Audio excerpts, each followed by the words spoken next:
Good afternoon friends. आज हम study करते हैं ह्यूमन रिसोर्स मैनेजमेंट, जो हमारा एक सब्जेक्ट है इलेक्ट्रिकल 6th सेमेस्टर में, उसके बारे में। और चैप्टर 1 जिसमें कि ह्यूमन रिसोर्स मैनेजमेंट की इंट्रोडक्शन के बारे में हमें डिस्कस करवाया हुआ है। Let's start revision. First of all, what is human resource management? इसके नाम से ही मेंशन हो जाता है कि इसमें दो तरह के वर्ड्स हैं, human resource and it's management.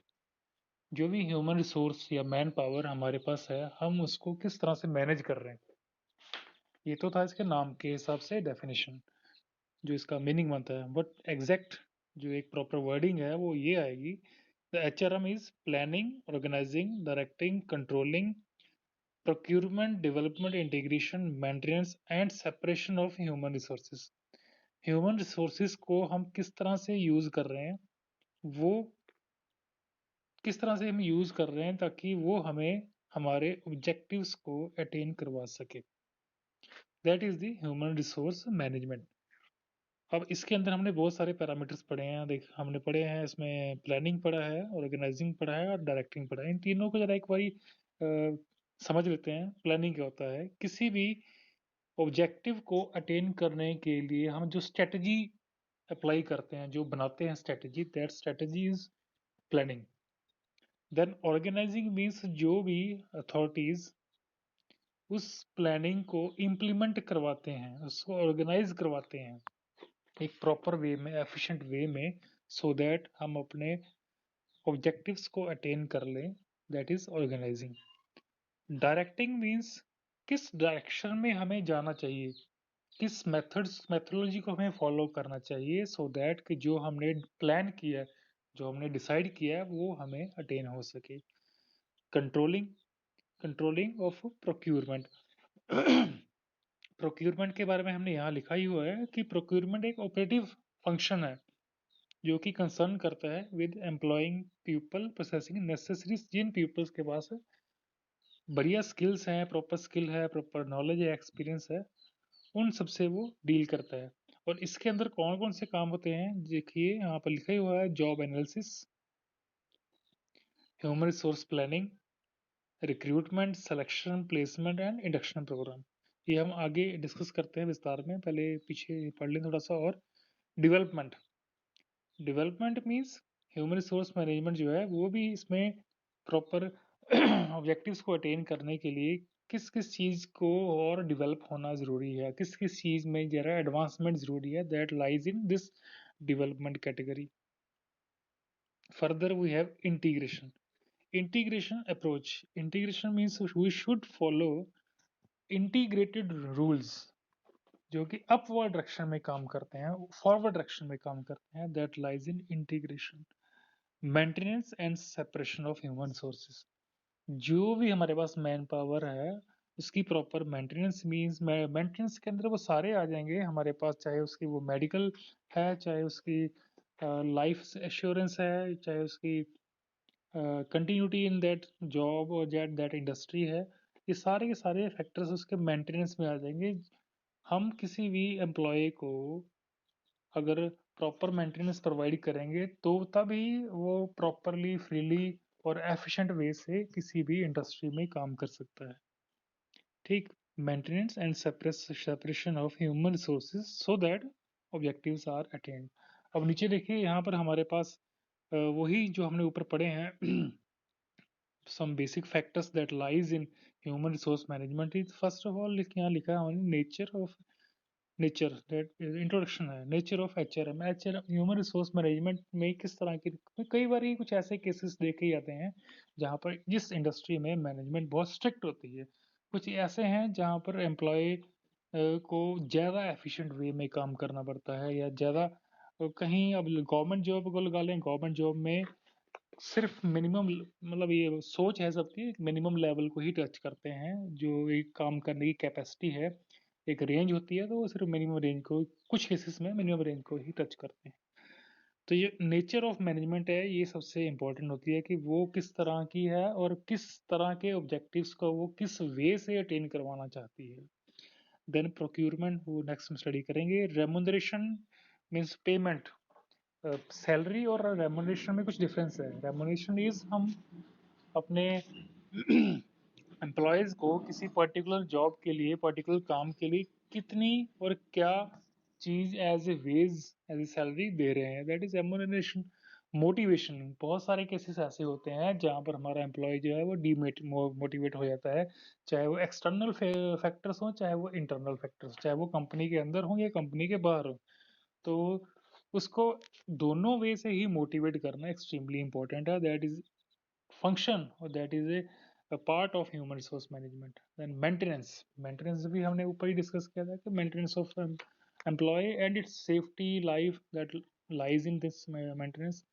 Industrial relations, industrial relations means कि किस तरह के रिलेशंस हैं इंडस्ट्री में, आपस में एम्प्लॉयज़ के किस तरह के रिलेशंस हैं, एक एम्प्लॉय दूसरे कोलीग से किस वे से बात कर रहा है। अगर तो दोनों में एज ए फ्रेंड सर्कल की बात होती है फिर तो ऑब्वियसली एफिशिएंट वे से काम होगा और ऑब्जेक्टिव्स को इजीली अटेन कर पाएंगे। लेकिन अगर कहीं भी कोई प्रॉब्लम होती है एम्प्लॉयज़ के बीच में, तो उस पर्सनल प्रॉब्लम का सारा इफेक्ट जो है वो ऑर्गेनाइजेशन को झेलना पड़ता है। तो ये नहीं होना चाहिए, इंडस्ट्रियल रिलेशन जो है वो प्रॉपर होना चाहिए। Then we have prospects. Prospects वो बंदे हैं, वो स्पेशली स्किल्ड ट्रेंड बंदे हैं जो हम एक पर्टिकुलर टास्क के लिए सिलेक्ट करते हैं। फॉर एग्जांपल अगर अगर किसी काम को या हमने कोई ट्रांसफार्मर बनाना है, तो एक ट्रेनिंग जो एक नया बंदा है उसका काम करने का तरीका अभी स्लो होगा क्योंकि उसके पास एक्सपीरियंस नहीं है, और जो एक एक्सपीरियंस बंदा है उसके पास वही चीज़ को करने का अच्छा तरीका भी होता है, एफिशिएंट तरीका भी होता है और कम टाइम में वो कर सकता है। ये सब चीज़ें हैं जो ह्यूमन रिसोर्स मैनेजमेंट में आती हैं। नेक्स्ट प्रोक्यूरमेंट, जो हमने पहले डिस्कस किया था, दैट दिस इसके स्टेप्स हैं। पहले एनालिसिस करना। ऑपरेटिव फंक्शन मींस, जो प्रोक्यूरमेंट है that is operative function, and operative function means किस तरह से हम काम में काम कर रहे हैं और काम करने की जो स्टेप्स हैं, that is job analysis, human resource planning, recruitment, मतलब पहले एनालाइज करना जॉब को, फिर उसकी प्लानिंग करनी, प्लानिंग के बाद रिक्रूटमेंट करना, रिक्रूटमेंट के बाद फिर सिलेक्शन करना, जो फाइनल सिलेक्शन होती है। सिलेक्शन के बाद हमने प्लेसमेंट करनी, किस कैंडिडेट को किस जगह पर हमें शिफ्ट करना है। Then induction programme, induction programme is हमें इन्वॉल्व करना, हमें उसको इंट्रोड्यूस करवाना कि यहाँ पर हमारी इंडस्ट्री में किस तरह का माहौल है, एक जो न्यू फ्रेश कैंडिडेट्स होते हैं उसको अवेयर करवाना। रेमुनरेशन, यस, यहाँ हमने लिखा हुआ है, इट इज द पे और the financial compensation provided to the employee in exchange for employees services performed. जो भी अटेन फंक्शंस को अटेन करने के लिए या ऑब्जेक्टिव्स को अटेन करने के लिए वो काम करते हैं, उस काम के बदले में जो हम उनको प्रोवाइड कर रहे हैं financial help, that is remuneration. Motivation, ये भी हमने अभी बात की थी। इंटरनल एंड एक्सटर्नल फैक्टर्स होते हैं जो स्टिमुलेट, जो एक्साइट करते हैं हमारे एम्प्लॉय को कि वो और एफिशिएंट वे से काम, मोटिवेट का मतलब ही यही होता है कि वो और एफिशिएंट वे से हमारे ऑब्जेक्टिव्स को, ऑर्गेनाइजेशन के ऑब्जेक्टिव्स को अटेन करवा सके। It is a goal directed behaviour, ये भी इसके इसी में आता है मोटिवेशन में, कि इस मोटिवेटेड एम्प्लॉय जो है वो यूनिडायरेक्शनली एक ही साइड में पॉजिटिव वे में काम करेगा, जिसके कारण हम एफिशिएंट वे से हमारे ऑब्जेक्टिव्स को अटेन कर पाएंगे। And motivated employees feel more productive, ये सेम मीनिंग है, ऊपर वाली लाइन का ही दूसरा मतलब यह निकलता है कि एम्प्लॉय जो है अगर मोटिवेटेड है तो वो ज़्यादा अच्छी प्रोडक्शन कर पाएगा।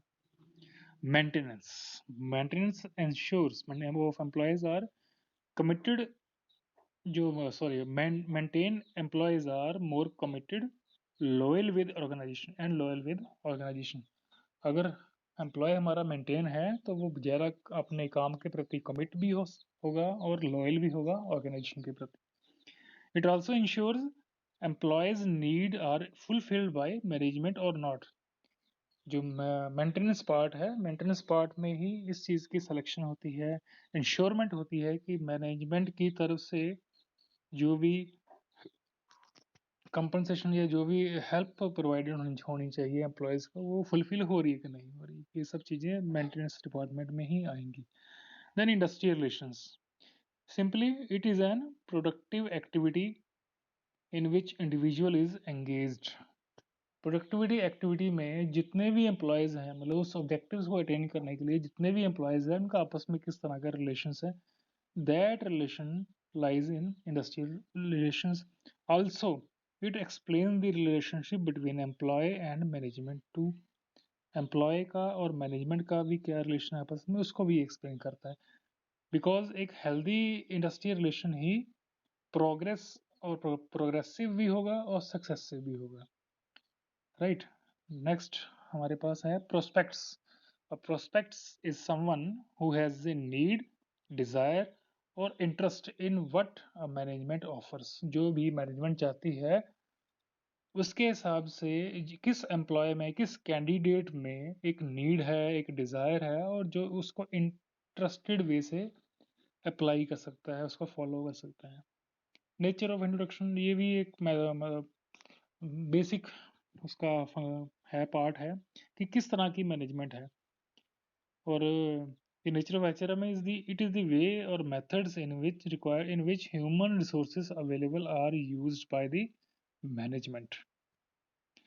Next, the importance. हमें ज़रूरत क्यों पड़ती है किसी भी ऑर्गेनाइजेशन के अंदर जो है ह्यूमन रिसोर्स मैनेजमेंट की रिक्वायरमेंट क्यों है. इसमें लिखा हुआ है हमने कि first, hire the right person for right job. किस जॉब के लिए कौन सा कैंडिडेट ज़्यादा सूटेबल है, इसकी इस चीज़ की जो प्लानिंग है, जो स्ट्रेटजी है, that is selected by human resource management. Low attrition rate, जो इसका एट्रिशन रेट है, it is quite low. It ensures people do their best. Because जब एम्प्लॉयज़ ही परफेक्ट और जो बेस्ट एम्प्लॉय है वो हायर होंगे तो obviously it will ensure their best performance.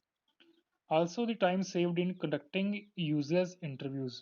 Because जब हमें एग्जैक्ट और पूरे प्रॉपर कैंडिडेट मिल जाता है तो फिर यूज जो बाद बेकार के इंटरव्यूज बाद में होते हैं उनकी जरूरत नहीं पड़ती है. It avoids legal action for any discrimination. और जब एम्प्लॉयज़ ही अच्छे होंगे तो इस तरह के एक्शन लेने की भी ज़रूरत नहीं पड़ेगी हमें.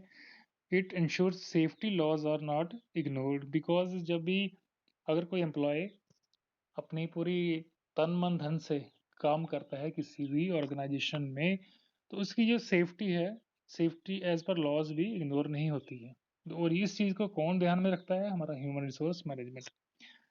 Equity towards employ in relation to salary और एटसेट्रा. अब अगर एक काम जो है बहुत सारे बंदे सेम काम कर रहे हैं तो ऑब्वियसली उनकी कंपनसेशन की जो रेम्यूनरेशन है वो भी सेम होगी. तो इससे क्या होता है कि हर बंदे, किसी को इनसिक्योरिटी महसूस नहीं होती है, किसी को छोटा महसूस नहीं होता कि वो, मैं उसके बराबर काम कर रहा हूँ लेकिन फिर भी उसकी सैलरी मुझसे कम है. ये सब चीज़ें फिर नहीं होती हैं. Equity towards employ in relation to salary. Then effective training.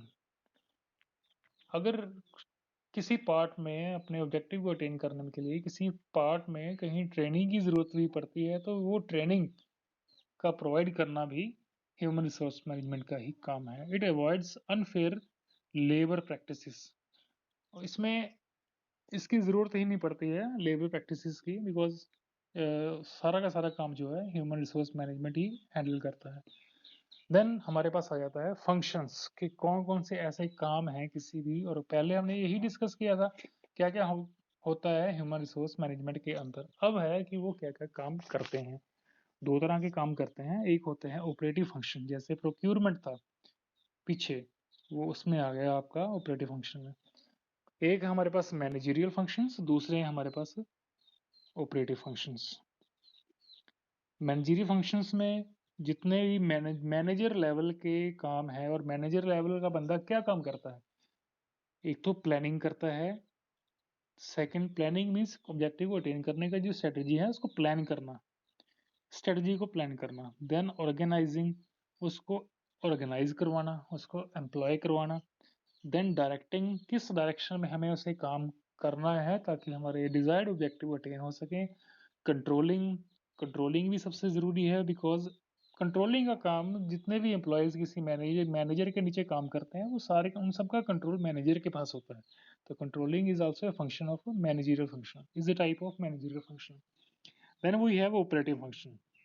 Operative function में आ जाएगा हमारे पास एम्प्लॉयमेंट। किसी भी ऑब्जेक्टिव को अटेन करने के लिए हमें कितने और ह्यूमन रिसोर्सेज की ज़रूरत है, वो डिस्कस होता है एम्प्लॉयमेंट में।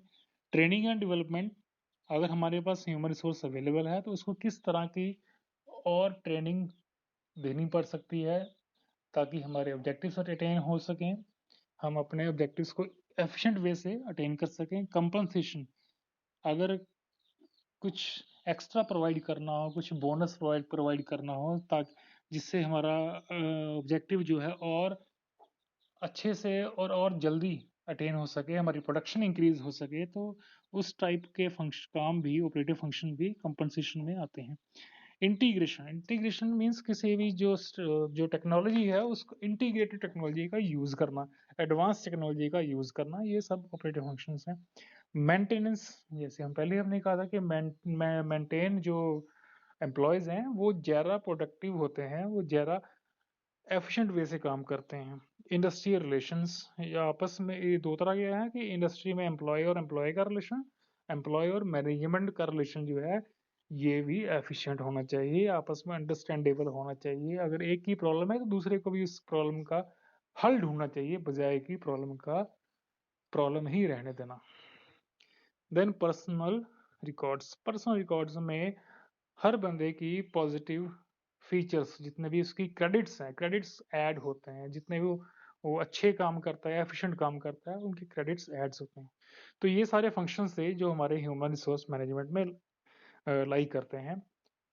होप कि आपको ये यहाँ तक जो हमारा ह्यूमन रिसोर्स का फर्स्ट चैप्टर है ये समझ में आया हो। इस वीडियो के साथ साथ मैं आपको इसके कुछ मल्टीपल चॉइस क्वेश्चंस भी मैं भेजूंगा इन पीडीएफ फॉर्म, और मुझे ये सारे क्वेश्चन विद इन 30 मिनट्स, आपके पास 20 क्वेश्चंस होंगे और मुझे विद इन 30 मिनट्स आपने सॉल्व करके देने हैं। Okay, thank you.